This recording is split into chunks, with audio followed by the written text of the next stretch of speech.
Et aujourd'hui, on fait un projet avec ces blocs. Vous savez, c'est ces blocs avec des petites cartes, des papiers cadeaux, des petits stickers. Il y avait un peu tout dedans. J'avais fait un album photo que je vous avais fait en vidéo. Ma fille aussi en avait fait un avec ce bloc. Donc, je vous le remonte ici vite fait et je vous mets dans le petit i le lien si vous voulez le refaire. Il est vraiment sympa. Là, je l'ai refeuilleté du coup vite fait pour la vidéo. Et c'est vrai qu'il est vraiment sympa. Il est agréable à regarder. Et puis, l'avantage de ces blocs-là, c'est que c'est tout c'est clé en main, quoi. En fait, il y a les stickers, il y a les pages de fond. Tout va ensemble, on est sûr de ne pas se tromper. Donc là, pour ce projet-là, donc c'est juste une carte, donc je vais me servir que de très peu d'éléments, mais je garde toujours mon bloc, même si c'est hors caméra, vous ne le voyez pas forcément. Je le garde toujours ouvert à côté de moi pour ne pas m'écarter du code couleur un petit peu de ce bloc.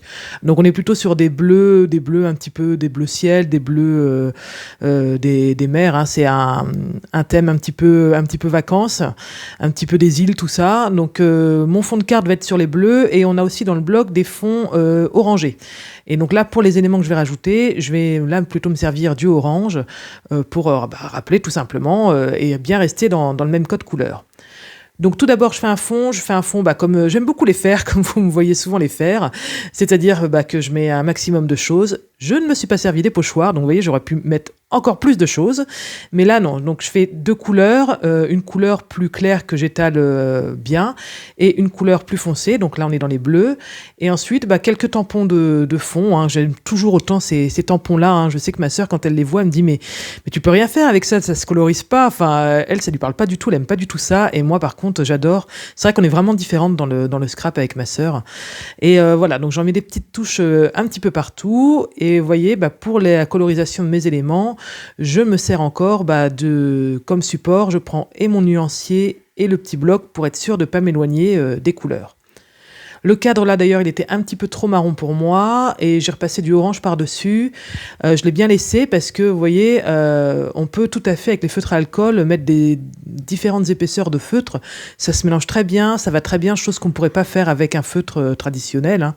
Mais avec les feutres à alcool vous pouvez le faire et ça va, chaque couche que vous allez superposer, ça va vous donner un effet différent. Donc n'ayez pas peur de mélanger vos couleurs, de repasser, même si vous repassez avec le même feutre, ça va vous donner un effet supplémentaire.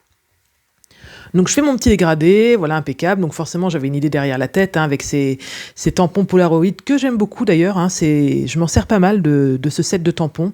Il y en a 3 ou 4 et je me sers vraiment des 3 ou 4.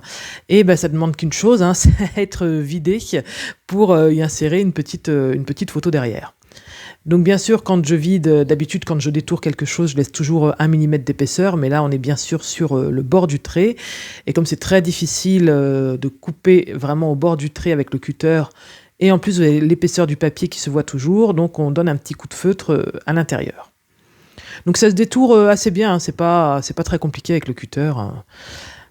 Donc là, voilà. Par contre, c'est vrai que celui-là, avec les écritures, c'est pas forcément évident, mais bon, c'est pas très grave. Ça se fait quand même, tranquillement.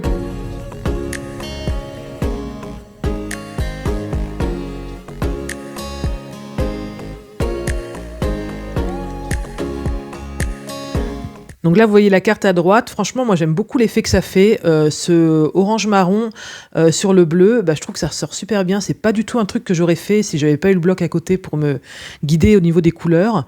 Mais c'est vraiment un mélange qui m'a beaucoup plu. Donc pour tricher un peu, mon petit stickers là que j'ai mis, il est légèrement plus petit, il doit y avoir 2 mm de différence avec mon Polaroid. Mais du coup, voilà, je viens se chevaucher et comme ça on voit pas du tout que le petit sticker c'est un petit peu plus petit que mon Polaroid.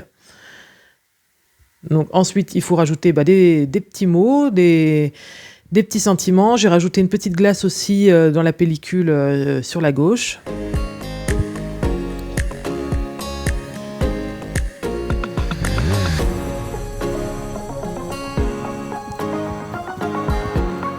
Bon alors bien sûr avec ces blocs-là, hein, on va pas tout utiliser en faisant des cartes parce que vous voyez, j'ai pas utilisé grand-chose par rapport à la taille du bloc, mais voilà, ça donne des petites idées pour les utiliser un petit peu différemment. Voilà, ça c'est toujours la grosse difficulté, c'est où mettre les étiquettes, ça c'est très compliqué, c'est comme les enamel dots, on sait jamais à quel endroit les mettre.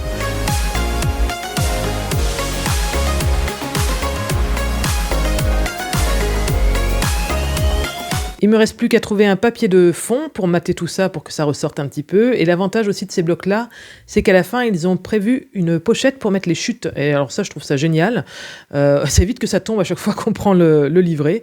Donc c'est super, je m'en suis rappelé. Et en plus, j'avais une chute qui allait parfaitement dans les couleurs que je voulais. Au début, j'avais maté en noir, mais ça donnait un petit air austère à la carte. Et là, avec ce bleu-là, ça ressort, c'est parfait, on est dans les mêmes teintes. Et en plus, je me sers d'une chute, donc c'est impeccable. Donc voilà, ma carte est terminée, j'espère qu'elle vous a plu et je vous dis à très bientôt pour une autre vidéo. Bye bye!